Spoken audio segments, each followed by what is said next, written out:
Саламатсыздар урматтуу окуучулар. Кайрадан биз силер менен 7-класстын алгебра курсун окуп үйрөнүүгө арналган кезектеги сабагыбызды баштайбыз.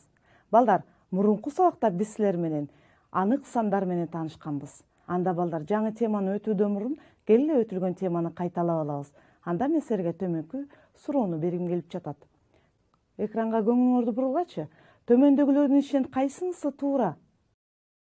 Кана балдар, ушул сандардын ичинен кайсынысы туура болду экен? Мен силерге 4 вариант сунуш кылып жатам. Биринчиси Б, экинчиси А, Д жана Е, үчүнчүсү Б жана Е, төртүнчүсү Д жана Г. Силер туура жоопту таптыңар деп ойлойм. Анда мен туура жообун көрсөтөйүн. Туура жообу экинчи вариант. Карагылачы балдар. А квадраттык тамырасына 6 анык сан экен. Туура. Себеби квадраттык тамырасына 6 иррационалдык сан да. Ал эми 96 бүтүн санга тиешелүү эмес дейт. Балдар, 96 бүтүн сан, андыктан бул туура эмес. -4,1 бүтүн санга тиешелүү дейт.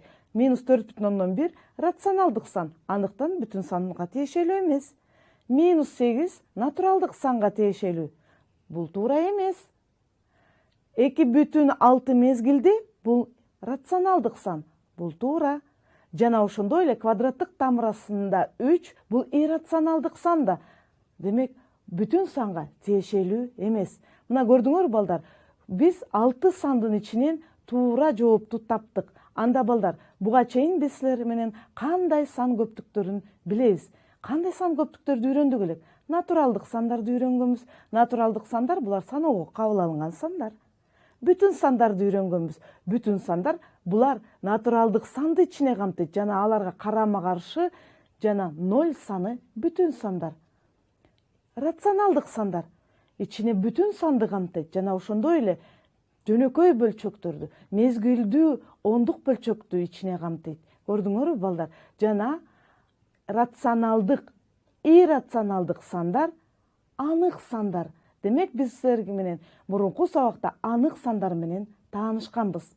Натуралдык сандар бүтүн санга камтылган, бүтүн сандар рационалдык санга камтылган, рационалдык сандар анык санга камтылган экен. Айрым учурда математика, физикада көп практикалык маселелерди чыгарууда алгебралык теңдемелердин жардамы менен чыгарууга туура келет. Андыктан теңдемелердин тамырларын табууда биз сан көптүктөрүн кеңейтүүбүз керек. Себеби каалагандай теңдемелер чыгарууда алардын тамырлары оң сан менен чыгаруу жетишсиз. Андыктан биз силер менен терс сандарды жана 0 бөлчөктөрдү киргизгенбиз. Анда балдар, дагы бир сан менен таанышабыз бүгүн силер менен. Дептериңерге жазып алгыла. Бүгүнкү сабагыбыздын темасы комплекстүү сандар. Анда балдар, мен силерге теңдемелер жөнүндө айтып калдым. Кээ бир маселелерди чыгарууда теңдемелердин жардамы менен чыгарууга туура келет. Анда бул теңдемени чыгаруу үчүн анык сандардын көптүгүн кеңейтүүгө туура келет. Карап көрөлчү. Бул теңдемени чыгарууда мен барабардыктын оң жагына +1 алып өтөйүн. Карама каршы белгиси менен өтөт. Демек, x-тин квадраты -1ге барабар болот экен. Бул теңдеменин тамыры, анык тамыры жок. Себеби, карап көрөлчү балдар. Каалагандай сандын квадраты терс сан боло албайт. Демек, анык тамыры жок болгондуктан куру көптүк. Бирок балдар, бул теңдеменин чыгарылышын башка сан көптүгүн кеңейтүү менен биз аны чыгара алабыз. Бул жаңы анык сандар менен бирге комплекстүү сандардын көптүгүн түзүлөт. Ал үчүн бизге и жалган мнимый бирдик керек. Көрдүңөрбү балдар? И жалган мнимый бирдик. А и'нин квадраты -1ге барабар. Демек, берилген теңдеменин x-тин квадраты и'нин квадратына барабар экен. Көрдүңөрбү балдар? И'нин квадраты -1ге барабар. И деген сөз бул кайдан келип чыккандыгы жөнүндө биз азыр силер менен таанышабыз. Демек, комплекстүү сан жөнүндө сөз кылып атам балдар. А плюс Б көбөйтүлгөн И туюнтманы ушул түрдө комплекстүү, башкача айтканда, курама деп аталат. Комплекстүү сан бул А плюс Б көбөйтүлгөн И түрүндө берилет экен. А менен Б каалагандай анык сандар. Аныктамага көңүлүңүздү буруп көрөлчү. А плюс Б көбөйтүлгөн И түрүндөгү туюнтмаларды комплекстүү сандар деп аталат. Комплекстүү сандар, комплекстүү санды биз С тамгасы менен жазат экенбиз кыскача. Көрдүңөрбү? тиешелүү с тамгасы. Эми балдар, ушул комплекстүү сандардын а плюс б көбөйтүлгөн и, а бул анык бөлүгү, комплекстүү сандын анык бөлүгү экен. Б бул мнимый бөлүгү, ал эми и мнимый бирдик. Кайталайм балдар. Комплекстүү сан а плюс б көбөйтүлгөн и түрүндө берилет экен. А бул анык бөлүгү, б мнимый бөлүгү, и бул мнимый бирдик экен. Көрдүңөрбү? Комплекстүү санды жазгыла десек, биз а плюс б көбөйтүлгөн и түрүндө жазышыбыз керек экен. И деген бул мнимыйды латын тилинен которулганда биринчи тамгасы экен. Көрдүңөрбү? И тамгасы бул латындын биринчи тамгасы экен, мнимыйды которгондо. Мынакей, ошондон бери биз и тамгасын колдонот экенбиз комплекстүү сандарда. Балдар, комплекстүү сандардын теориясына ким кандай салым кошкондугун байкап көрөлү. Рене Декарт, француз математиги жана философу, 1637 жылы мнимый сандар деп атап койгон.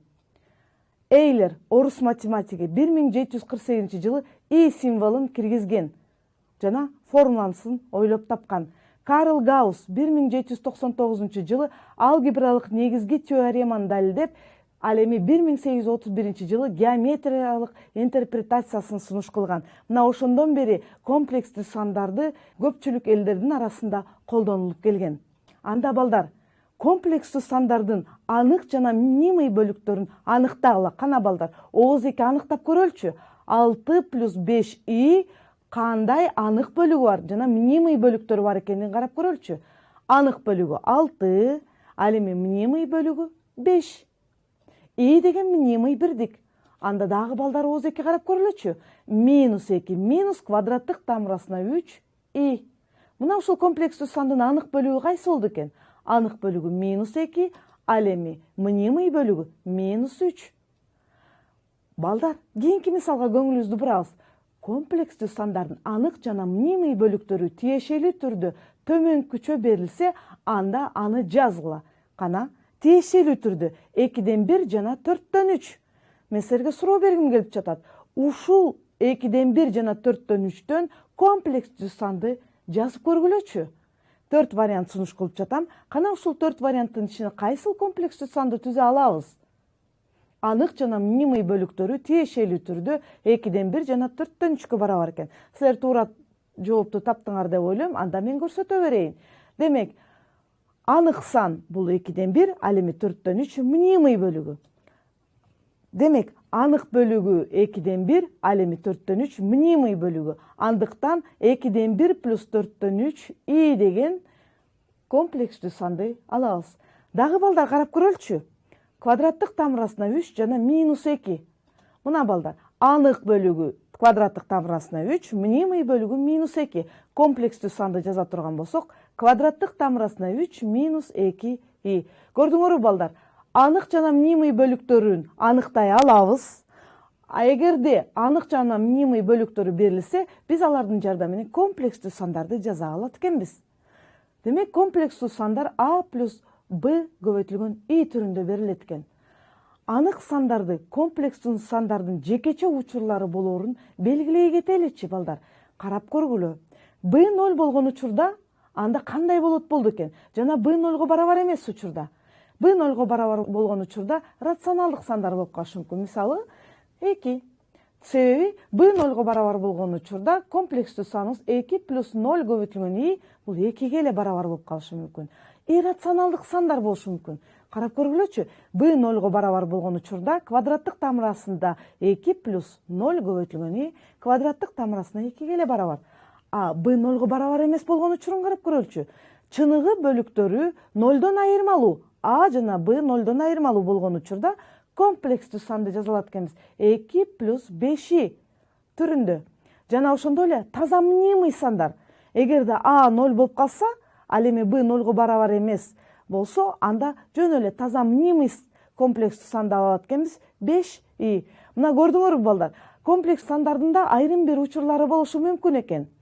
Эгерде эки комплекстүү сандардын анык бөлүктөрү менен мнимый бөлүктөрү барабар болсо, анда мындай эки комплекстүү сандар барабар болот. Демек, анык бөлүктөрү жана мнимый бөлүктөрү барабар болсо, бул эки комплекстүү сан бири-бирине барабар. Көрдүңөрбү балдар? Демек биз комплекстүү сандарды салыштыра алат экенбиз. Эгерде анык бөлүгү менен анык бөлүгү барабар болсо, жана мнимый бөлүктөрү барабар болсо, бул эки комплекстүү сан бири-бирине барабар болот экен. Төмөнкүдө мисалга көңүлүбүздү буралычы. Комплекстүү сандардын арасынан кайсылары өз ара барабар экендигин көрсөтүп көргүлөчү. Мен силерге 4 вариант сунуш кылып жатам. Кана балдар, квадраттык тамырасына 9 минус 4 ийинин комплекстүү санга барабар болгон санды таап көрүлөчү. 4 вариант сунуш кылып жатам. Ушул 4 варианттын ичинен кайсынысы болду экен? Силер туура жоопту таптыңар деп ойлойм, анда мен туура жоопту көрсөтөйүн. Карагыла. 9-дун арифметикалык квадраттык тамыры 3 минус 4 и. Демек туура жообу 3-чү жооп экен. Көрдүңөрбү балдар? 3 минус 4 и. Мынакей балдар, силер менен биз комплекстүү сандарга барабар болгон комплекстүү сандарды таба алат экенбиз. Анда төмөнкү мисалга көңүлүбүздү буруп көрөлчү. Төмөнкү барабардыктардын x жана y анык сандарын тапкыла дейт. Жакшылап ойлонуп көрөлчү. Бул эки комплекстүү сан бири-бирине барабар экендигин көрүп турабыз. Анда мен жогоруда аткарылган мисалдарда эле анык бөлүгүнө, мнимый бөлүгүнө барабарлап алайын. Демек 2x плюс y 18-ге барабар экен. X минус y 3-кө барабар экендигин көрүп турабыз. Мен системаны алдым. Ушул системаны чыгарып көрөлү. Демек системаны чыгаруунун жолдорун пайдаланалы. Мен кошуу жолун пайдалангым келип жатат балдар. Жакшылап көңүл буруп көргүлөчү. Биринчи теңдемени экинчи теңдемеге коштум. Андыктан 2x'ти x'ка кошсок 3x плюс y менен минус y-дын суммасы 0. Ал эми 18'ди 3-кө кошсок 21 экен. X'ти таап көрөлү. Барабардыктын эки жагын 3-кө бөлүп жиберсем, x барабар 7 экен. Анда балдар, x барабар 7 болсо, экинчи теңдеменин x'in ордуна 7-ни коюп, y-ти таап алалы. Анда y 4-кө барабар экен. Көрдүңөрбү балдар? Биз азыр силер менен x жана y-тин маанисин таптык. Эми текшерип көрөлү. Бул эки комплекстүү сан бири-бирине барабар боло алабы? X-in ордуна 7-ни, y-тин ордуна 4-тү койгондо. Карап көргүлөчү.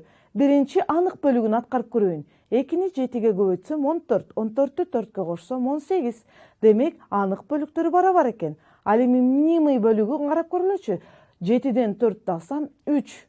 Демек, 18 плюс 3 и барабар 18 плюс 3 иге барабар экен. Эки комплекстүү сан бири-бирине барабар. Демек, ушул барабардыкты туура кыла турган x жана y анык сандары булар x барабар 7, y барабар 4 экен. Көрдүңөрбү балдар? Демек, эки комплекстүү сан бири-бирине барабар экендигин билсек, биз алардын анык бөлүгүнө, мнимый бөлүгүнө барабарлап, x жана y-тин маанисин таап алсак болот экен. Келе төмөнкүдө мисал карап көрөлү. Мына балдар, комплекстүү сандарды кошуу, кемитүү, көбөйтүү жана бөлүү амалдарын аткарып көрөлү. Буларды аткарууда биз кадимки эле көп мүчөлөрдү аткаргандай эле кошуу, кемитүү, бөлүү жана көбөйтүү амалдарын көп мүчөлөрдү аткарган сыяктуу эле аткара алабыз. Келе төмөнкү мисалга көңүлүбүздү буруп көрөбүз. Анда комплекстүү сандардын үстүнөн жүргүзүлүүчү арифметикалык амалдар, бул амалдардын баардык касиеттери анык сандар үчүн кандай болсо, ошондой аныкталат экен. Көрдүңөрбү балдар? Анда келе бул комплекстүү сандарды аткарууда мына байкап көргүлөчү. Эки комплекстүү санды кошуп жатабыз. Биз анык бөлүгүнө, мнимый бөлүгүнө кошобуз. Көрдүңөрбү балдар? Мен эми 3-тө 2-ге кошсом, анык бөлүгүн кошсом 5, ал эми мнимый бөлүгүн кошсом минус 4 и болду. Мына көп мүчөлөр сыяктуу эле кошууга болот экен. Анда экинчи комплекс сандарды айырмасын таап көрөлчү. Кашаанын алдында минус белги тургандыктан кашаанын ичи карама-каршысына өзгөрөт. Ошондой эле жогорудагыдай эле көп мүчөлөрдү топтогон сыяктуу эле анык бөлүгүнө кошоюн. Анда минус 1 болот экен. Ал эми мнимый бөлүгүнө кемитсем, 3i'ден i'ни кемитсем, плюс 2i болот экен. Көрдүңөрбү? Мен комплекстүү сандарды кошуп жана кемите алат экенмин. Анда келе көбөйтүү амалын аткарып көрөбүз. Эки комплекстүү санды көбөйтүүгө туура келет. Анда кантип көбөйтөбүз? Көп мүчөлөрдү көбөйткөн сыяктуу эле биринчи көп мүчөнүн бир мүчөсүн, экинчи көп мүчөнүн ар бир мүчөсүнө көбөйтөйүн. Карап көргүлөчү балдар. 3'tü 2'ye көбөйтөйүн жана 3'tü 3 i'ге көбөйтсөм 6 плюс 9 i болот экен. Анда биринчи көп мүчөнүн экинчи мүчөсүн, экинчи көп мүчөнүн ар бир мүчөсүнө көбөйтүп чыгайын. 5 i'ни 2'ге көбөйтсөк 10 i, 5 i'ни 3 i'ге көбөйтсөк плюс 15 i квадрат болот экен. Мына балдар, биз силер менен көбөйтүүнү аткарып алдык. Эми мен азыр мнимый бөлүгүнө кошоюн, карагыла балдар. 6'нын өзүн жазып алдым. 9 i'ни 10 i'ге кошсом 19 i, ал эми 15 i квадрат. Мен силерде жогоруда комплекстүү сандар менен тааныштырып келгенде i'нин квадраты минус 1 экендигин унутпашыңар керек балдар. Демек i'нин квадраты минус 1ге барабар болсо, анда 15 i квадрат минус 15 болот. Көрдүңөрбү балдар? I'нин квадраты минус 1ге барабар болгондуктан минус 15ке барабар болду. Анда келгиле 6га минус 15'ти кошо турган болсом минус 9 плюс 19 i болду. Көрдүңөрбү балдар? Биз силер менен комплекстүү сандарды кошуп, кемитип жана көбөйтүүнү аткардык. Келгиле анда тейиндисин табуудан мурда биз комплекстүү сандардын түйүндөштөрүн таап көргөнгө аракет кылабыз. Анда төмөнкү мисалга көңүлүңөрдү бургулачы. 1 плюс i. Ушул комплекстүү сандын түйүндөш санын жазып көрөлүчү. Жакшылап көңүл бургулачы. Балдар, анык бөлүгүнүн өзү жазылат, мнимый бөлүгү жазылат. Болгону ортодо мнимый бөлүктүн алдындагы белги плюс болсо, анданы карама каршы минус болуп жазылат. 1 плюс i менен 1 минус i түйүндөш комплекстүү сандар. Анда дагы бир комплекстүү санды жазып көрөлүчү. Минус 3 плюс 4 i'нин түйүндөш комплекстүү саны кайсы болду экен? Минус 3 анык бөлүгү өзү жазылат. Жана мнимый бөлүгүнүн өзүн жазабыз. Экөөнүн ортосунда плюс белги тургандыктан карама каршысы минус болот. Демек минус 3 плюс 4 i'нин түйүндөшү минус 3 минус 4 i. Байкадыңарбы балдар? Анык бөлүк менен мнимый бөлүк өзгөрүүсүз калат. Анык бөлүк менен мнимый бөлүктүн ортосундагы белги гана карама каршысына өзгөрөт экен. Төмөнкү мисалга көңүлүңөрдү буруп түйүндөшүн таап көргүлөчү. Минус 7 минус 5 i'нин түйүндөшү кайсы болду экен? Демек түйүндөшү минус 7 анык бөлүк менен мнимый бөлүктүн өзүн жазам. Экөөнүн ортосуна минус белги тургандыктан карама каршысы плюска айланат. Көрдүңөрбү? Мына мен түйүндөшүн таап алат экенмин. Анда балдар, эки комплекстүү сандардын тийиндисин таап көрөлүчү. Мынакей, бул комплекстүү сандардын тийиндисин табуу үчүн бөлчөктүн бөлүмүндөгү 2 плюс i'нин түйүндөшүнө көбөйтүү менен бөлчөктүн бөлүмүнүн комплекстүү сандан кутулабыз. Анда карагылачы, эки туюнтманын суммасы жана айырмасынын көбөйтүндүсү эки туюнтманын квадраттарынын айырмасы. Башкача айтканда 4 минус i'нин квадраты болот экен. Ал эми алымым болсо көп мүчөгө көбөйткөн сыяктуу эле көбөйтөйүн. 3'tү 2'ye көбөйтсөм 6, 3'tү i'ге көбөйтсөм минус 3 i болот. Минус 4 i'ни 2'ге жана минус i'ге көбөйтсөм минус 8 i плюс 4 i'нин квадраты. Мына балдар, биз жогоруда силер менен i'нин квадраты минус 1'ге барабар экендигин билебиз. Анда келе i'нин квадратын минус 1'ге барабар болсо, ордуна коюп көрөлү. Анда пайда болот экен бизде 6 минус, көрдүңөрбү? Мнимый бөлүгүнө кошсом, минус 3'тү минус 8'ге кошсом, минус 11 i. Ал эми i'нин квадраты минус 1 болгондуктан минус 4 болду. Ал эми 4 минус i квадраттын ордуна минус 1'ди койгондо плюс 1 болуп кетти. Бөлчөктүн бөлүмү жөн эле 5ке барабар болуп калды. Көрдүңөрбү балдар? Эми бул жерден комплекстүү санды алалы. 5тен 2 минус 5тен 11 i болот экен. 5тен 11 деген бул буруш бөлчөк болгондуктан 5тен 2 минус 2,5тен 1 i.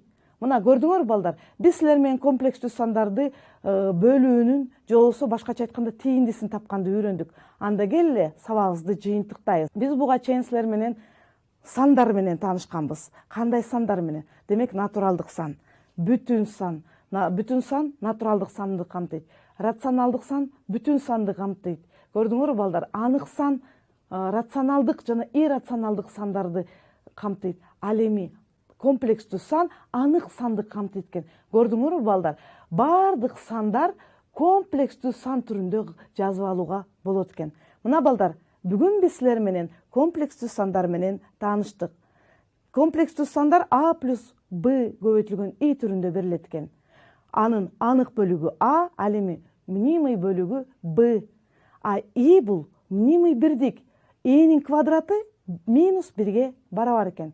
Бүгүн биз силер менен комплекстүү сандарды жазганды, комплекстүү сандар менен амалдарды жүргүзгөндү үйрөндүк. Анда кийинки сабактан жолугушканга чейин саламатта калгыла.